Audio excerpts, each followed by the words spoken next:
Hey folks, I'm Leo Nikishin and this is 10 Rolls of Film. Welcome to the third episode of my series on using real Sony lenses on film. This time taking a look at the 85mm f2.8 SAM, the designated portrait lens of Sony's Easy Choice range. Now, if anything in that previous sentence made you go, huh? Pause this video right now and go watch the first episode of the series. Link up here any second now. I promise it will answer all of your questions.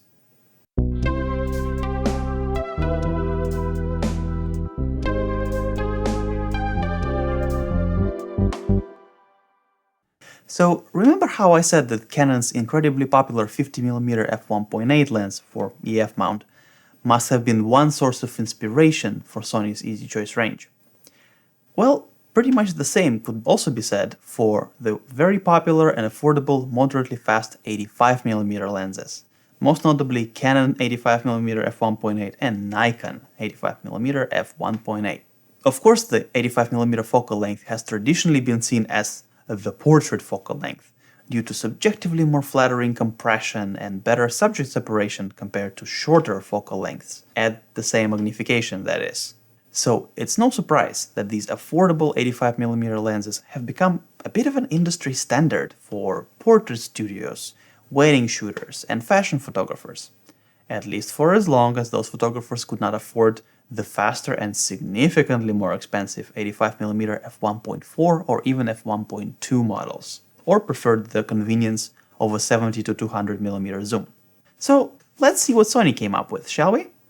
The exterior is, well, pretty much exactly the same as the 50mm Sony lens that we looked at last time. I could copy-paste the exterior segment from the previous episode and not have to change a word. Same old plastic build, same manual focus switch, same rather mediocre focus ring. Even the size and weight are very similar despite a different focal length.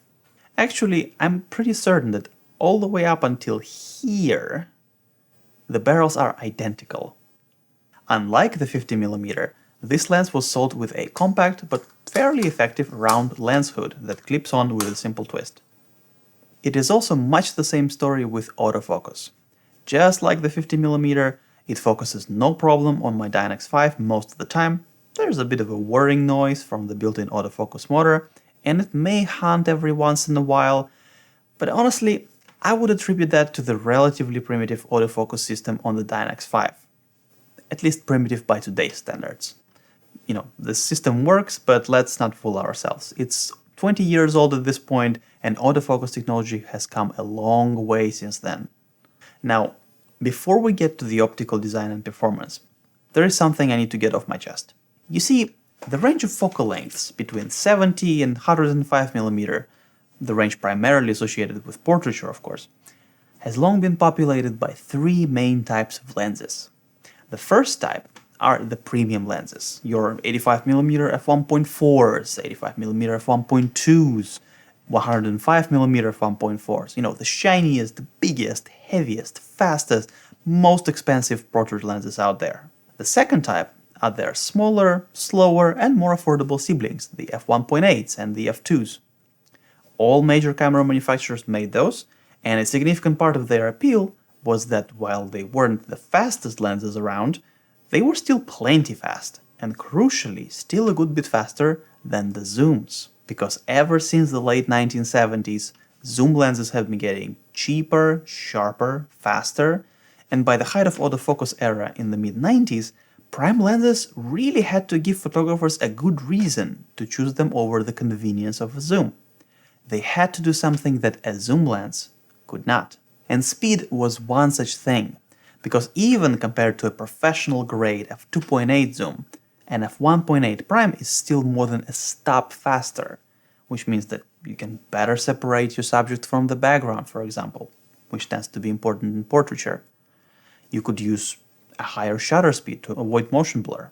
You could use a slower film or lower ISO setting on a digital camera, leading to less grainy or less noisy images respectively. So all in all, the extra speed would just give you that bit more flexibility, that bit more creative range. And clearly, many photographers were convinced by that argument, which is why these lenses have always been very popular. Finally, the third lens type are macro lenses. And they were, and still are, made by first-party manufacturers as well as by all major third-party lens producers, like Sigma, Tamron, and Tokina, for example. These lenses have always been slower, mostly f2.8s, but it is considered a reasonable compromise, because in exchange, you get more versatility. You get a slower lens, sure, but it is still fast enough for a lot of portrait work, and it can also do macro. And in most cases, we're talking proper macro with 1:1 or life-size reproduction ratio and properly good performance and close focus distances. So it's not just a normal lens with an extension tube stuck on it. And here comes the Sony with an 85mm f2.8, which is not a macro. What were they thinking? I mean, did the marketing team even show up to that meeting? It's 2009. How on earth were they going to convince photographers that an 85mm f2.8 non-macro prime is worth buying? Okay, rant over. Let's look at the lens diagram. Who knows? Maybe they weren't completely off their meds after all. Alright, let's see what we got here. 5 elements, 4 groups. Huh? Are you saying anything noteworthy?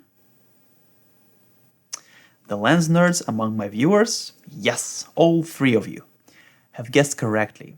Sony 85mm f2.8 SIM is based on a Sonnar design. For all of you that are not lens nerds, here's a quick oversimplified explainer. Sonnar was a type of lens design developed by a great optical engineer Ludwig Bertele for Carl Zeiss in the early 1930s. Originally produced in 50, 85 and 135mm focal lengths for the contact rangefinder cameras. Much like this guy here, hailing all the way from 1937. This design was notable for achieving high speed and decent contrast while having very few air surfaces, parts of the lens design where the light goes through an optical element and then hits, well, air that fills the gap between the elements. And at the time when lens coatings were not invented yet, and then later took a little while to become truly effective and cheap to produce, this was a significant advantage, as it prevented excessive light dispersion, which led to lower contrast, lower perceived sharpness, issues with flare and ghosting, and so on. And that's why many photographers considered Sonnar lenses to be some of the best lenses of their time, if not the best. Just to give you an idea, when Nikon and Canon started producing their own rangefinder lenses after World War II, they both started out by copying and improving the Sonnar. That's how highly regarded this formula was, even 2 decades after its introduction. After World War II, the development of lens coatings and the fact that the Sonnar design was incompatible with single-lens reflex cameras at normal focal lengths, so 50mm or wider, made Sonnar less and less appealing for mass production, as did the rise of double Gauss optical design, which went on to completely dominate the photographic industry in the coming decades. So the Sonnar gradually became more of a niche lens type that was mostly used in telephoto lenses. For example, Nikon famously made a Sonnar type version of their highly popular 105mm f2.5 lens early on, both for rangefinders and SLRs, while Carl Zeiss themselves continued to design and produce Sonnar type telephoto lenses for Hasselblad, Telerolleiflex, Contax Yashica system, and finally the Contax G, an autofocus rangefinder system produced in the 90s and early 2000s. And of course, if Carl Zeiss is doing something, you can be sure there will be copycats, because for example, even this 150mm lens for my Kova 6 is also a Sonnar design. While not a very common lens design nowadays, Sonnar type lenses hold a special place in the hearts of many lens connoisseurs because of their somewhat different, slightly enigmatic rendering and background blur, which are to some extent caused by the fact that Sonnar design isn't actually all that well corrected for certain types of aberrations, which is technically a flaw. But in reality, it brings out something special to the way such lenses render the world around us. Of course, we can't know exactly how Sony arrived at the idea of using a Sonnar design in this lens. If I had to guess, it would be as follows. Sony introduced the Easy Choice range in 2009-2010, which probably means that these lenses were already being designed and considered as early as 2006, when Sony was buying out Konica Minolta's DSLR division and took over the A-mount.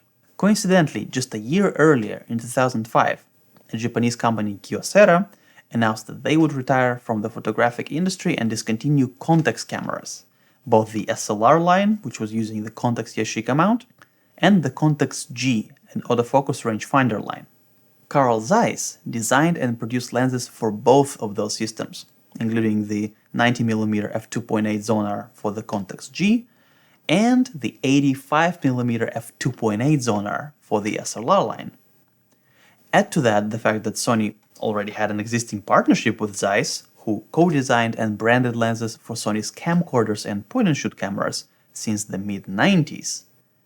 And this starts to make a lot of sense. Sony was looking for a ready-made optical design for a portrait lens, and Zeiss just happened to have one such lens in their portfolio that was no longer produced for any other mount, so there wouldn't be a conflict of interest either.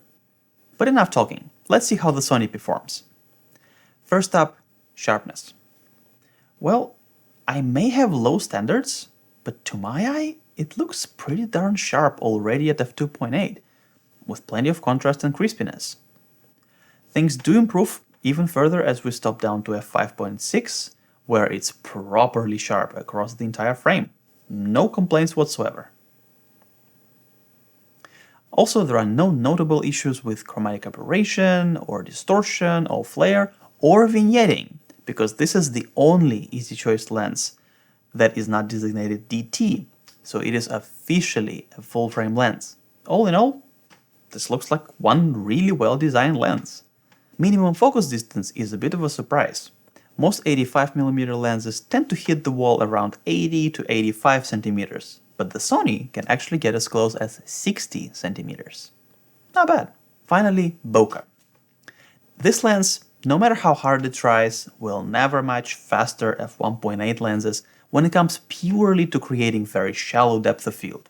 That's just physics.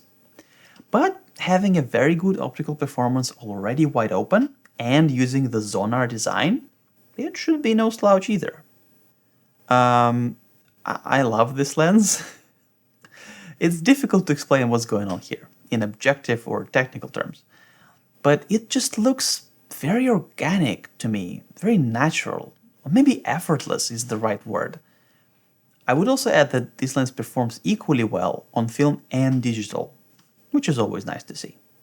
So it's a lens that should be a marketing department's nightmare, but at the same time, it's kind of a lens geek's darling. What about competition though? Here's the thing. In the previous episode, I looked at Sony 50mm f1.8, and while it's a very good lens that I really enjoy using, it's not an easy lens to recommend. Not because there's anything wrong with it, but because there is a Minolta lens, the 50mm f1.7, which is optically comparable, but much more common and more widely compatible. However, when it comes to the Sony 85mm, the situation is completely different, because I honestly can't think of an A-mount lens in a similar focal length that hits this exact combination of optical quality, size, weight, and price. Of course, there are 85mm f1.4 lenses made by Minolta, Sony together with Zeiss, as well as an excellent Sigma Art 85mm f1.4. All these lenses have legendary status, and from what I've seen, they deserve it. But unfortunately, with legendary status comes legendary price tag, and even the cheapest among these lenses, the Sigma 85mm, can rarely be found for less than 300 euros or so, which is well over double what I paid for the Sony. Minolta usually goes for at least 400 euros, and then the Zeiss planar is priced firmly in the money is no object territory. There is also a Minolta 100mm f2, which looks like a very good lens, but it's fairly rare these days, so even though it is a slower lens, it actually tends to be priced about the same as the f1.4 lenses I just mentioned. Finally, there are macro lenses, the Minolta 100mm f2.8, and also macro lenses by third-party manufacturers, Sigma, Tamron, and Tokina in particular. They are all very good lenses, and with some patience I think you can definitely find one close to the 130 euro that I paid for the Sony. Problem is, they are all considerably larger, at least twice as heavy, most of them are actually closer to 3 times as heavy, and of course, none of them are a Sonnar. So as long as you're okay with it being an f2.8, and you can live with a plasticky build and have a compatible camera, Sony 85mm is really a no-brainer. It's a beautiful portrait lens, but the size and weight also make it a great travel lens and a walk-around lens. For example, I really enjoy photographing urban scenery with it. And there you have it. Perhaps the least exciting easy choice lens on paper, but probably my favorite one overall.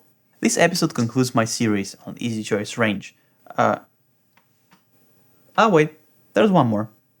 Join me next week for a look at the 30mm f2.8 macro. Ooh, that is going to be a lot of fun. That's it, folks. Hope you enjoyed the episode, and if you did, please remember to like, comment, and subscribe, as that would really help this channel grow. Till next time.